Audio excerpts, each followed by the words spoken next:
কেন এমন একটা বডি অয়েলকে সাথে নিজের আত্মীয়তা করে নিয়েছেন যে বডি অয়েলের মধ্যে কোনো পেট্রোল, ডিজেল বা মিনারেল অয়েল নেই?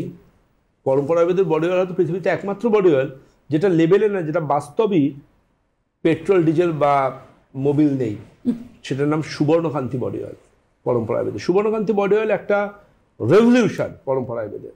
সেই সুবর্ণকান্তি বডি অয়েল আজকে এত জনপ্রিয়। আজকে যে চরম ড্রাই স্কিনের সমস্যা, তারা কিন্তু পরম্পরা আয়ুর্বেদের Nimchandan cream, Rupshashi massage cream, Angashree cream বেসেস স্ক্রাব এগুলো ব্যবহার করে দারুণ ভালো রেজাল্ট পেয়েছেন।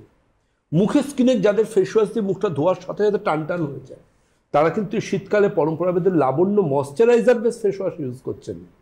রেড কার্পেট এসেন্সিয়াল অয়েল, যেটা ছোট্ট একটা কন্টেনারে পাওয়া যায়, যার মুখে একটা রোল অন দেওয়া আছে, সেটা ইউজ করার সাথে সাথে মনে হবে যেন কেউ টান টান করে নিয়ে স্কিনটাকে আটকে দিয়েছে।